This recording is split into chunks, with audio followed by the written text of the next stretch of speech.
আসসালামু আলাইকুম। ইনশাআল্লাহ আশা করি সবাই ভালো আছেন। আলহামদুলিল্লাহ আমিও ভালো আছি। যে যেখান থেকে আমার ভিডিওটি দেখছেন সবাইকে অসংখ্য ধন্যবাদ ও সর্বতে ভালোবাসা রইল।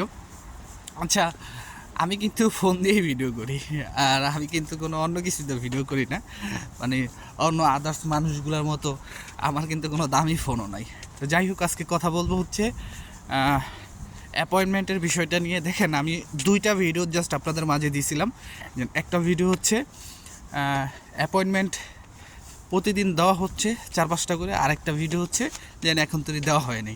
কিন্তু আমি আজকে গতকালকে ভিডিওটা অনেক বড় হয়ে গেছিলো, যেখানে অনেক সময় হাঁটার উপরে ভিডিও করি, তো আমি তো আর প্রফেশনাল না, তো যার কারণে মিস্টেক হয়ে গেছে। তো এই বিষয়ে কথা বলবো।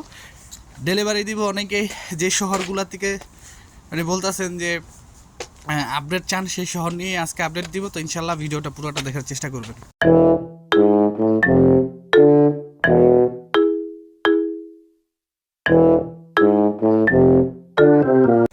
তো সব কিছুর জন্য আলহামদুলিল্লাহ। প্রথমে আমি একটুখানি ভিএফএস গ্লোবালের আপডেটটা দিই। আজকে দেখলাম ঢাকাতে 3-4টার মতো আপনার সিজনাল ভিসা হয়েছে 2023 এবং 2024 সালের। ফ্যামিলি ভিসা হয়েছে আপনার 2024-এর এপ্রিল মে। তারপর স্পন্সার ভিসা হয়েছে, ঠিক আছে। তারপর দেখলাম ট্যুরিস্ট ভিসা হয়েছে মনে হয় 2টা। তারপরে আপনার ডোমেস্টিক এগুলো আমি দেখিনি। আসলে অনেকে আমাকে জিজ্ঞেস করেন, আমি এই যে পোস্টগুলি করি এই যে ভিসার আপডেটের, তো তারপরে অনেকেই আমাকে জিজ্ঞেস করেন যে ভাই আপনি এইগুলা পান কই। আমি কিন্তু আগেই আপনাদেরকে একটা জিনিস বলছি যে এই যে ভিসাগুলি আপডেট দিই বা এই যে আপনাদের যেসব আপডেটগুলি দিই, এগুলা কালেক্টেড। এগুলো আপনাদের বুঝতে হবে। কোন এমন কোনো মারপুত আছে যে ব্লগার সে বলবে যে আমি সরাসরি এম্বাসিতে গিয়া আপনাদের আপডেট আইনা দিতেছি, ভিএফএস গ্লোবালের ভিতরে গিয়ে আপডেট আইনা দিতেছি, ইতালির পেরভুত্তরা গিয়ে আমি আপডেট আইনা দিতেছি, তারপর এই যে শান্ত ইম্পেগেতে যে আমি আপডেট আইনা দিছি না। শোনেন, আসলে একটা জিনিস থাকতে থাকতে একটা বিষয়ে মানুষ জানে যখন, তখনই কিন্তু সেই বিষয়টা কথা বলে, ঠিক আছে। এই জিনিসটা আপনাদের বুঝতে হবে। তারপর সিলেটেও আজকে দেখলাম মোটামুটি 2-একটা ভিসা হয়েছে। তো আপনারা এই অ্যাপয়েন্টমেন্টের বিষয়ে প্রথম কথাটা বলি। আমি মনে করি যে এই যে বিষয়টা, এই যে অ্যাপয়েন্টমেন্টের এখন আমি যে কথাটা বলবো, এই বিষয়টা আপনাদের দেখার পরে আমি মনে করি যে আপনাদের একটা বিষয় বোঝা উচিত। তো আপনারা স্ক্রিনে দেখতে পারতেছেন যে একটা রিসিট, যেটা হচ্ছে আপনারা সকলেই জানেন যে ভিএফএস গ্লোবালে জমা দেওয়ার পরে এই রিসিটগুলো দেওয়া হয়। এই রিসিটটা দেওয়া হয় ব্যাংকে যেন আপনি টাকা দিয়েছেন সেটার পেমেন্ট সহ, আপনি আপনার যে রেফারেন্সের যে রিসিটটা, সেই রিসিটটা সহ কিন্তু এখানে দেওয়া আছে। তো এখন এটা হচ্ছে এই যে এইখানে দেখতে পাচ্ছেন যে রিসিট, এটা ওয়ার্ক ভিসার জন্য জমা দিছে। এটা কিন্তু এলএনের নুলস্তা না, এটা হচ্ছে এলকিউর নুলস্তা, যেটা আমরা বেসিক্যালি যেটা মনে করেন যে সবচেয়ে বেশি কোটা দেওয়া হয়েছে, যেটা মানে সচরাচর আমরা যেটা আবেদন করে থাকি সেই নুলস্তায় যে এলকিউ নুলস্তা, ঠিক আছে। তো আমি যতটুকু দেখলাম, আমি ভালোভাবে এটা মানে দেখছি। ছেলেটার বাসা হচ্ছে মাদারীপুর, আর তিনি জমা দিছে হচ্ছে জানুয়ারির 13 তারিখে, ঠিক আছে। জানুয়ারির 13 তারিখে জমা দিছে ওয়ার্ক ভিসার জন্য। এখন সিজনাল নাকি স্পন্সর সেটা আমি বলতে পারি না, কিন্তু ওয়ার্ক ভিসার জন্য জমা দিছে এটা আমি বলতে পারি। এখন কথা হচ্ছে যে আপনারা এই জিনিসটা আমি কেন বললাম, এইটা অ্যাটলিস্ট আজকের এই বিষয়টা দেখার পরে আপনারা এতটুকু বুঝতে পারবেন যে অ্যাপয়েন্টমেন্ট কিন্তু চালু আছে, চলমান আছে। আপনারা সাধারণত এটুক বোঝেন যে অ্যাপয়েন্টমেন্ট চলমান আছে। যদি না থাকতো তাহলে কীভাবে উনি জমা দিল, ঠিক আছে। আর ওই যে আপনারা বলবেন যে ভিএফএস গ্লোবাল টাকা খেয়ে এখন জমা নিতেছে, কোনোভাবেই এটা সম্ভব না, কোনোভাবেই না, ঠিক আছে। উনি কিন্তু স্ক্যানিং কপি জমা দিয়েছিল, কোনোভাবেই এটা সম্ভব না। দেখেন, পূর্বে যারা এম্বাসি কিন্তু একটা জিনিস বুঝতে পারছিল যে অনেকে এলএনের নলস্তা এলকিউভাবে জমা দিতেছে, এলকিউর নলস্তা এলএন করে জমা দিতেছে। দেখেন, সেইখানেও কিন্তু রিজেক্ট হয়েছে। এই যে আমি একটা রিজেক্ট পেপার আপনাদের দেখাই, না তো জানি না এটা কেন রিজেক্ট করা হয়েছে, তবে এটা হচ্ছে ব্লু কার্ডের ভিসা, আপনার এলএন নলস্তার ভিসা। তো এই যে দেখেন, এখন এম্বাসি কিন্তু আপনাদের বলে দিছে যে যারা মেল করছেন তাদের জন্য সমস্যা হবে না।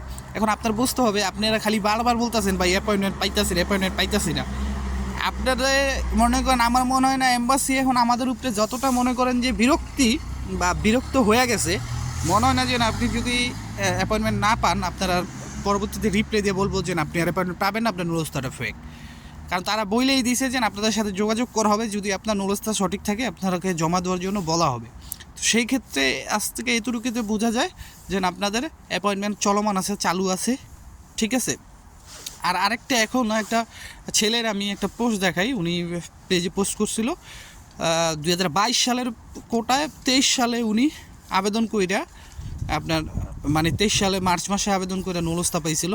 ওনারা 7 জন মালিকের, এক মালিকের সিজনাল মানে এগ্রিকালচার এবং স্পন্সার দুটোই আছে। তো পাসপোর্ট রিটার্ন আনার পরে ওনাদেরকে আবার পাসপোর্ট আবার জমা দেওয়ার জন্য ডাকছে। তো সেটা হচ্ছে কাসেরতা শহরের।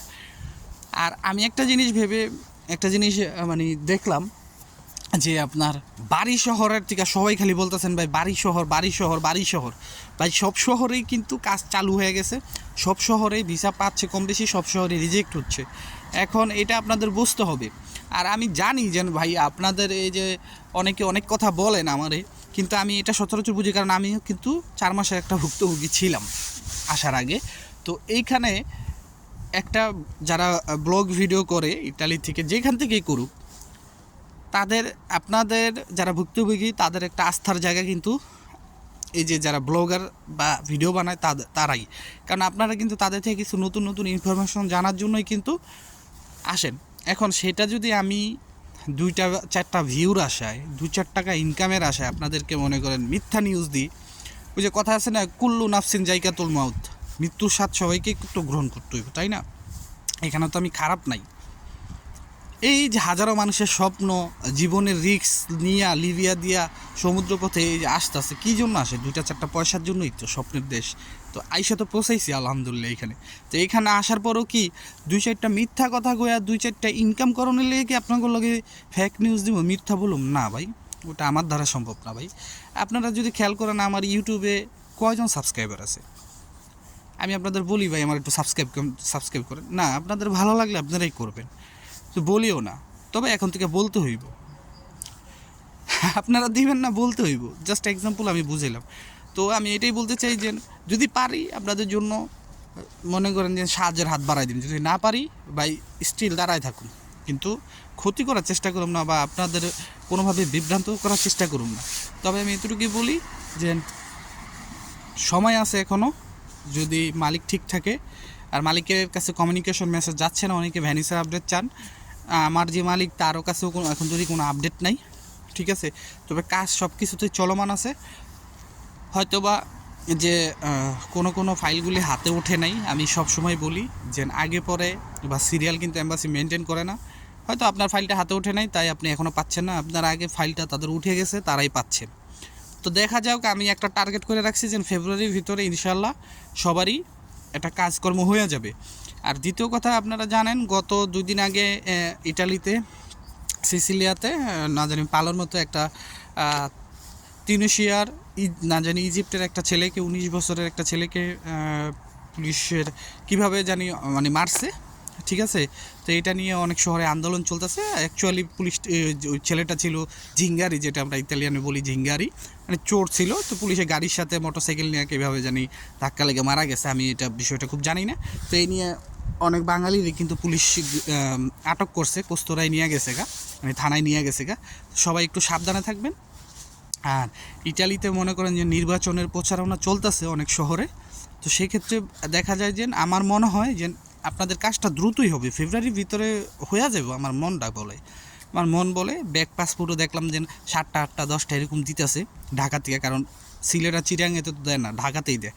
তো আশা করি যে খুব তাড়াতাড়ি শীঘ্রই আপনাদের একটা ফলাফল আপনারা পেয়ে যাবেন। তো পারলে যদি মন চায় সাবস্ক্রাইব করে দিন। মাশাল্লাহ ফেসবুকে প্রায় 30,000 প্লাস ফলোয়ার্স হয়ে গেছে। এখন তো ফেসবুকে কিন্তু আমি মনিটাইজেশন ওপেন করি নাই, তবে ইউটিউবে আছে। তো যদি পারেন সবাই সাবস্ক্রাইব করবেন। আর ইউটিউবে যেহেতু একটু মানে ড্যাম আসি, পারলে মনে করেন যে ভিডিওগুলো শেয়ার করবেন, লাইক কমেন্ট করবেন। সবাই ভালো থাকবেন, সবার জন্য দোয়া রইল, আমার জন্য দোয়া করবেন। আসসালামু আলাইকুম, আল্লাহ হাফেজ।